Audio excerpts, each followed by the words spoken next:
अस्सलामुअलैकुम वरहमतुल्लाहि वबरकातुहू। नाज़रीन, मैं आपका मेज़बान हाफ़िज़ मोहम्मद फ़सीहुद्दीन मेदक और आप देख रहे हैं मेदक फास्ट न्यूज़। आइए डालते हैं आज की खबर पर एक नज़र। भारतीय जनता पार्टी ज़िला एग्जीक्यूटिव कमेटी की मीटिंग का आज मेदक टाउन के तेलंगाना भवन में इजलास मुनाकिद हुआ। इस मीटिंग में मरकज़ी हुकूमत की जानिब से रियासत तेलंगाना को गुज़िश्ता 9 वर्षों में दिए गए फंड्स को पावर पॉइंट प्रेजेंटेशन पेश किया गया। इस मौके पर पार्टी कारकुनों को मशवरा दिया गया कि वो मेदक ज़िले के दोनों हलकों में भारतीय जनता पार्टी के उम्मीदवारों को जिताने के लिए सख्त मेहनत करें। नरेंद्र मोदी की फलाही स्कीमों को हर कोने तक ले जाने का उन्होंने मशवरा दिया। इस मौके पर इजलास में रियासत कर्नाटक के बीदर शहर के साकिन मिस्टर ठाकर और ईश्वर सिंह मेहमान खुसूसी के तौर पर शरीक हुए।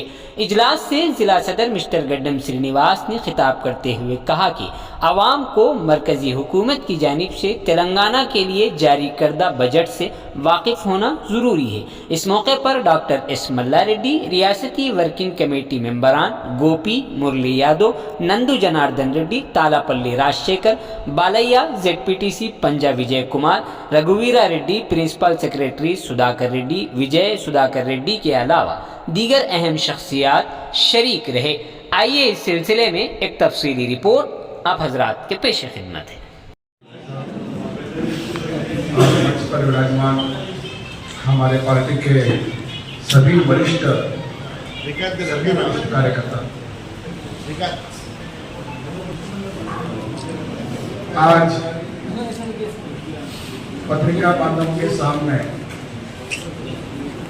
मैं स्पष्ट करना चाहूंगा कि तेलंगाना की जनता परिवर्तन चाहती है। तेलंगाना की जनता बदलाव चाहती है और केसीआर के शासन से, BSR के शासन से तेलंगाना की जनता त्रस्त है। और आज वातावरण भी ऐसे ही है कि भारतीय जनता पार्टी और सम्माननीय प्रधानमंत्री नरेंद्र मोदी जी का नेतृत्व जिसको दुनिया मांग रही है। अब तेलंगाना की जनता भी डबल इंजन की सरकार चाहती है।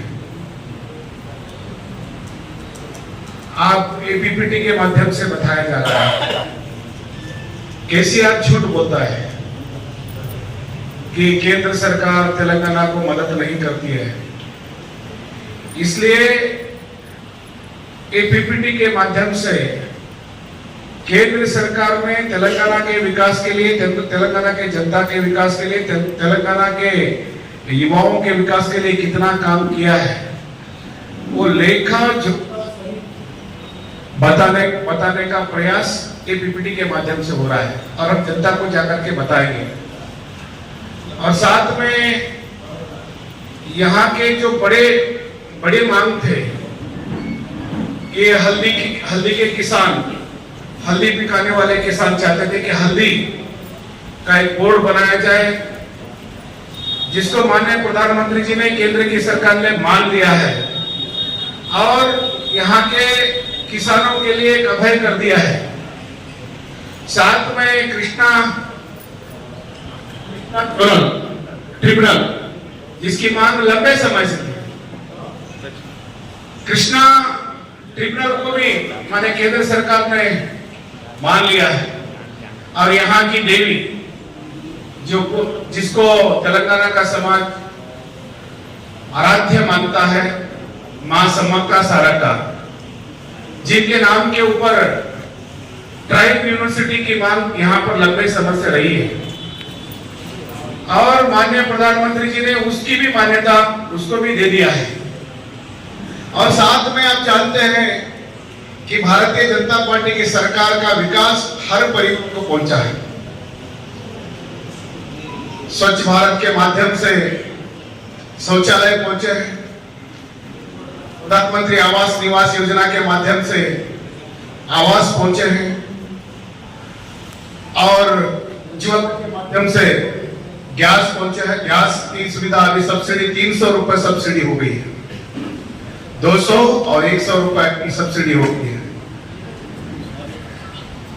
यानी आज हम धैर्य के साथ कह सकते हैं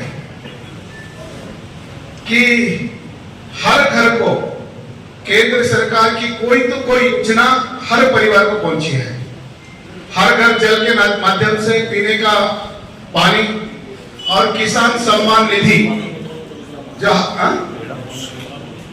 किसान सम्मान निधि जो हर किसान को अकाउंट में डायरेक्ट अकाउंट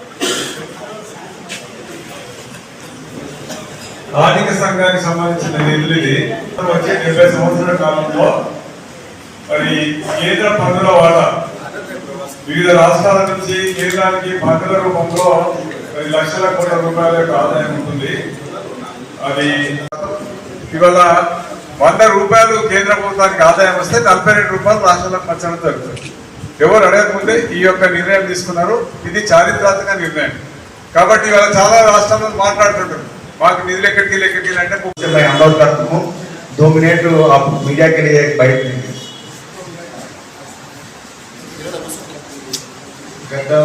రేపు తెలంగాణ రాష్ట్రంలో ప్రతి ఇంటికి ప్రతి గడపకు తీసుకెళ్లాల్సినటువంటి ఈ కార్యక్రమాన్ని మాతాకి